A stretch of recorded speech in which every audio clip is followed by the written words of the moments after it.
Happy Sunday to all of you.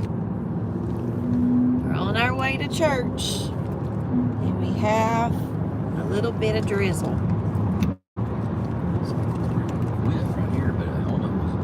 Yeah, we had to walk out in the drizzle. So we got a little bit of fuzzies going on. We haven't had any rain lately. No, not for the last maybe 30, 40 one minutes. day. We had a lot of rain every day for the last whole bunch of days. So everything is really pretty and everything is really bloomed out. He pulled our potatoes this week, and we got about 25, 30 pounds.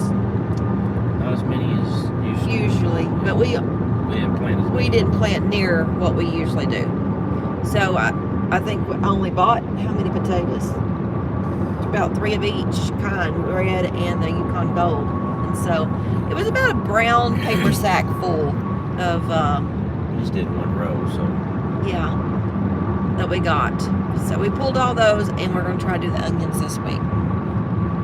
So the onions have done really well this year. Some of the biggest we've ever done. Yeah, but it's supposed to start raining every day, which it already has been, but longer than maybe an hour. It's supposed to do a lot of rain this week, so we're going to need to get those done today or tomorrow. Probably not today. Sundays are not usually a day we walk in the garden.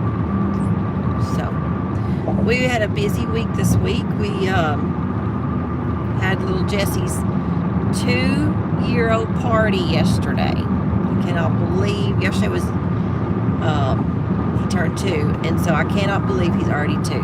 It's just so crazy how fast it's gone by. He had a little VeggieTale birthday party. He loves VeggieTales, and so she made a little VeggieTale cake and had a little VeggieTale stuff sitting around. It was cute. Christopher, when he was that age, he loved VeggieTales too, and he had a 3rd birthday party that was VeggieTales. What are you laughing about? I was thinking about it. Who, Christopher's or Jesse's? Christopher. Yeah. Kind of goes by so fast, especially I think they say the older you get, the faster it goes, and I think that's true. You had a pretty good crowd there. Yeah. He had family come down from Alabama. His great-grandparents, and then his grandparents were there. And then his 2 great-grandparents from this side, and here in Texas was there. His uncle, 2 uncles, 3 uncles. Ron, Eddie, and Jeremy. Yeah. And the guys all smoked all kinds of food. We had I started a brisket Friday night about 11 o'clock. Smoked it all night until it was done probably by noon the next day, and I just put it in a cooler, let it sit there and just rest. Then we did I did pork belly burnt-ins, bacon burnt-ins, and I made a sauce to dip them in after I got them cooked. And I think they turned out really good. I love doing that kind of stuff, just something different. And then we did the Texas Twinkies. That's my favorite. And that and the brisket. That Texas Twinkies are, a lot of people in the barbecue restaurants right here do those, but it's got cream cheese and chopped barbecue brisket mixed up, and then they take first you smoke the cream cheese. Well, I don't think these other people do, but I was going to tell them that. Okay. But you cut a little long line at the end of to get the biggest jalapeno you can. You cut a long line at the top and then all the way down the center, and then take the veins and the seeds out, because some of them are really hot. You know, whatever. If you like the seeds and stuff in there, you can leave them in there. Just gives you more room for all the other stuff. But if you take cream cheese, this is the first time I did it yesterday, but I've seen people do it. You take cream cheese, and I sprinkle a little bit of the seasoning that I'm going to use for barbecue rubs and stuff on the cream cheese, smoke it at about 275 for, I don't know, an hour, and then it kind of helps it get easy to use. And it has and just putting crackers in that alone is really good. You don't not even have to have. It was wonderful. It'd been a great dip. And so take that and to put it in a bowl, stir it up, heat up the chopped brisket a little bit, just a little bit, so it ain't cold. Stir it into there, and then this one guy, he took like a Ziploc freezer bag and put it in a big one and snipped the corner of it real easy and just took his hand and squeezed it, and then you take that bag and squeeze it and fill up those jalapenos with that mixture, but don't overfill them. Get them where they can still close. And then you take a long piece of bacon and wrap it around that and smoke it at 275 for an hour and a half till that bacon gets crisp, and that bacon will shrink up around that pepper and get tight on it, and it'll help it keep them together. I could have made a meal off of just those. A lot of people, you can. I think that would be good just to have that as a meal. We cooked 15 of them and they were gone like that, and I was telling somebody, I let everybody else go first. I was like, if there's not one left, at least cut yours in half where I can try what I've done, because I didn't think a lot of people would. I think everybody got one. And they all wanted it, and they were so good. They were really, really good. But I can see us making the cream cheese, and with some, go, if we don't have a brisket smoked, we can just go and buy like a pound of meat somewhere and making a dip. Put the meat in there. Yeah, and just having a dip like that. I think that was so good. Yeah, we ate it just like that. What was left over, we made a little bit too much. We had them all filled, and we just ate the rest of it. It was so good, and the seasoning that you were using was really good. It's that Meat Church. If you go online and look up Meat Church, he has all kinds of rubs. It was wonderful. I use the Gospel, I think is what he calls it, and it's like an all-purpose season. It's got kind of heavier pepper, but it's got a sweet heat. It's really good. Yeah, it was really, really good.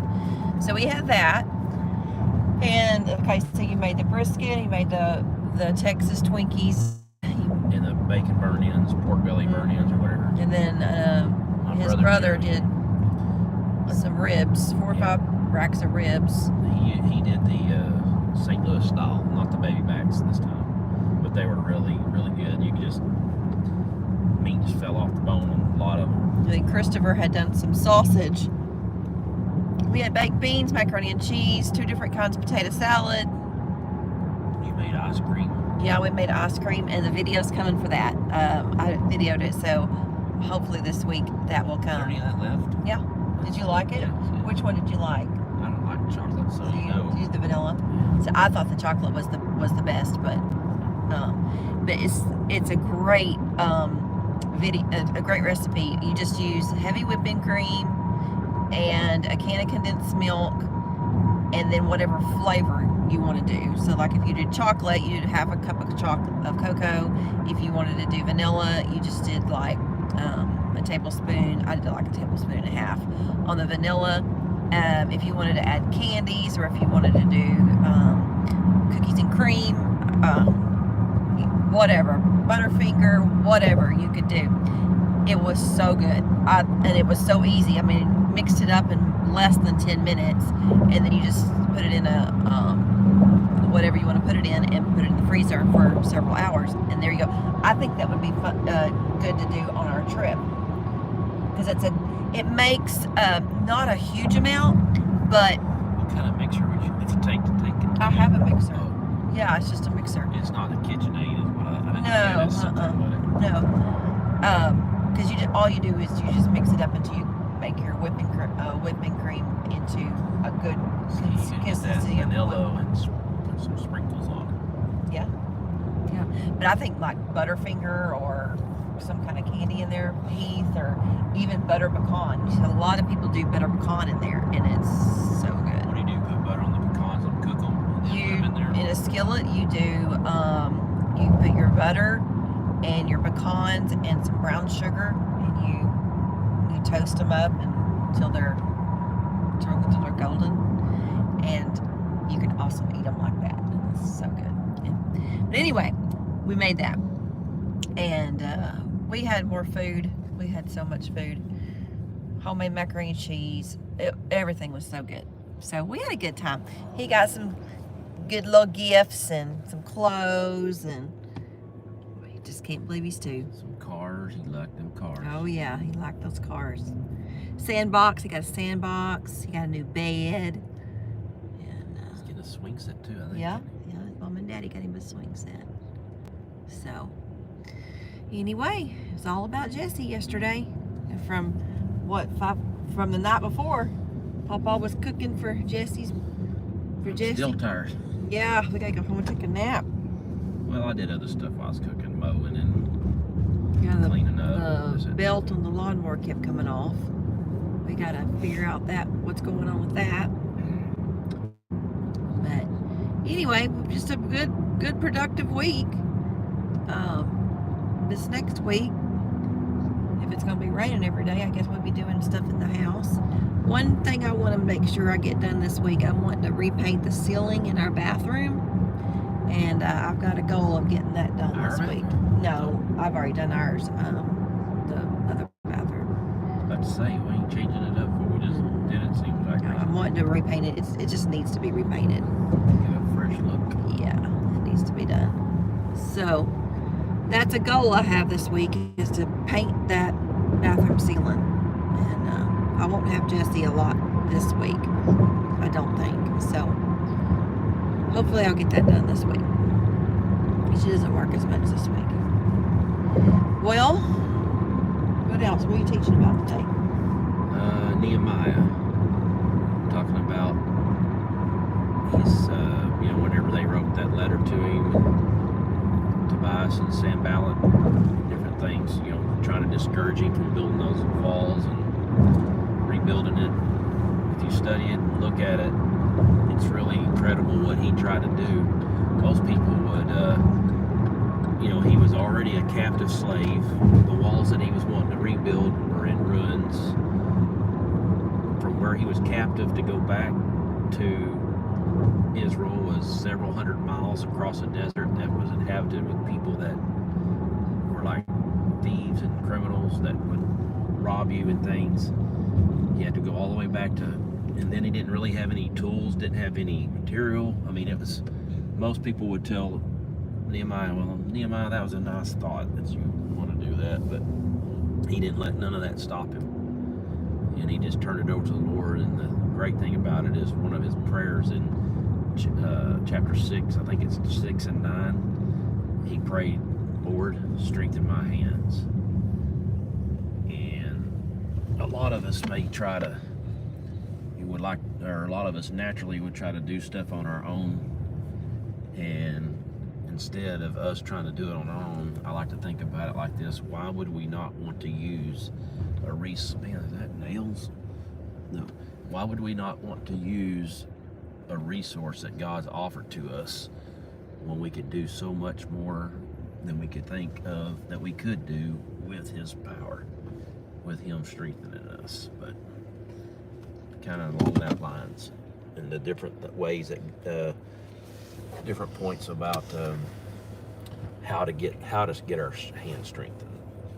God wants us to ask. God is no respecter of persons, and I can't remember the other point, but it's wrote down. Nothing real extravagant, but sometimes I think, or deep or whatever, but I think sometimes we got to be reminded, and hopefully I'll help somebody in Sunday school today. If I don't help nobody else, it'll help me. All right, well, we're here at the donut shop. Y'all see that? Caleb always is good to get out of the car and go in to the donut shop with Daddy. Daddy gives him a hard time every Sunday morning about it. Oh, Caleb, are you going in here to buy? Oh, no, Dad. All right, we hope y'all have a wonderful Sunday, and I will try to get that. I've got several videos coming for y'all. I've got the garden, the potatoes being dug, this ice cream one, Jesse's birthday, just all kinds of stuff on my phone that I need to get off of my phone. And so we got several, even some shorts, several shorts coming. People seem to like the shorts. And so anyway, y'all have a wonderful Sunday, and we will see y'all next time. Until then, keep looking to the east. Bye-bye.